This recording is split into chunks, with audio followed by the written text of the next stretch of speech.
How's it going today? Today we're going to talk about review of the week. Some news that came out. A lot of big news this week. I didn't think there would be, but there is.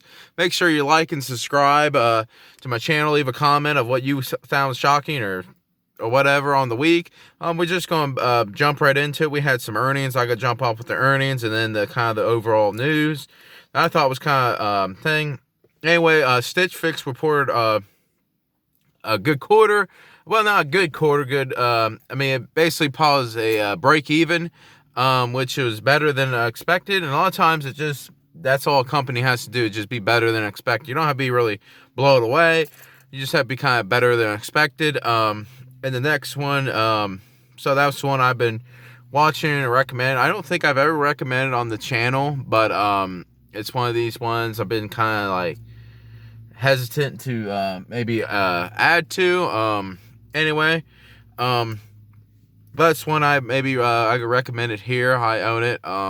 It's been kind of a poor performer, but I believe it has some upside to it. As long as it doesn't get too crazy. But anyway, the next one is Adobe. Adobe hit an all-time high. This is one I was recommending. For I think April or so. I could leave a link down there why I recommended it and why I like it. It had a good quarter. I mean, this is the company that for some reason it's just nobody really talks about it per se. It was kind of one of these under the radar stocks for how big it is. I mean, it's over $150 billion company. We all have heard of their stuff too, because they have Photoshop. So who hasn't heard of Photoshop if you're on the internet? And that's kind of what that's not really what all they do, but that's kind of like their most popular thing. And kind of the average person kind of knows about it. So essentially, Adobe is one of these companies that are highly profitable and just keeps going up. And it just seems like it's just doing well.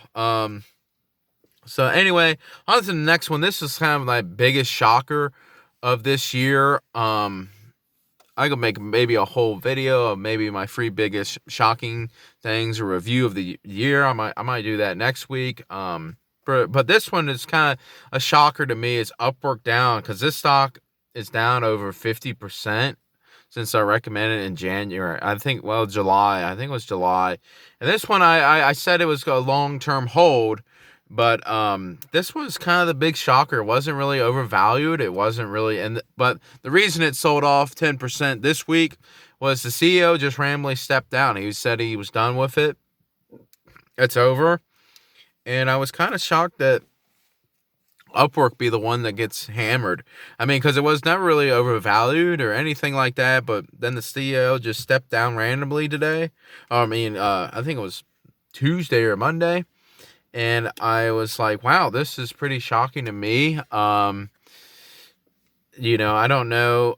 I don't think there's anybody, so it's kind of weird because he was the founder of it too, and he was own shares of it. It wasn't like, so we could see. Upwork, I still recommend it. Still, I think it's still hold. I didn't sell any over the news. It's kind of a smaller position, so it's not like it's a big 100% big deal. My portfolio could definitely survive without it. And now here comes the big news of the week, or the big news, or news I should say. There's two of them. Basically, the Fed didn't do anything with interest rates, and they said, now don't take this to the extreme, but they said no rate hikes for next year, which I never really listened to the Fed's outlook. I listened to it in a way where they're not being stupid or saying, let's say, thank God he didn't say, well, we're going to raise rates next year or something like that. That's how I kind of look at it. But I really don't listen to the Fed and their forecast, because honestly, a lot of times it's wrong. Because I remember this year, they said they were going to raise rates in 2018. Last year, they said they were going to raise rates, and they never did. So then they cut it. They said they were going to raise it 2 or 3 times this year, and they did the exact opposite. So really, it shows you the Fed really does. Nobody really knows where the economy is going to go. Really, these guys, that's kind of their main job, and all they focus about is the economy. That's basically what the interest rates is really what they do.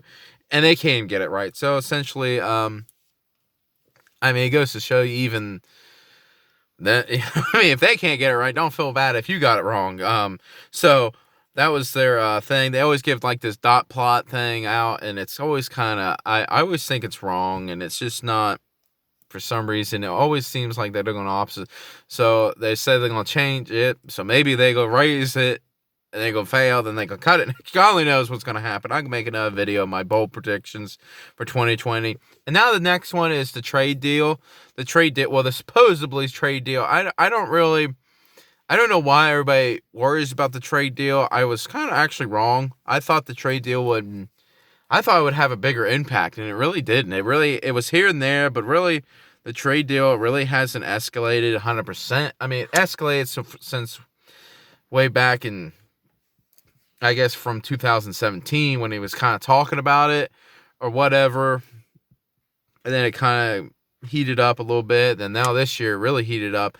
But it was kind of this thing where it's, the whole year was dictated really on this trade war, and it really didn't mount to anything, really. I mean, it really didn't. I believe a couple years from now, if it doesn't cause like golly knows what it could cause, a massive recession or something, I believe we could look back and go, the trade deal was kind of stupid, the trade war and stuff. I don't think it's that big of a impact per se on the stock market anyway. Maybe on somebody.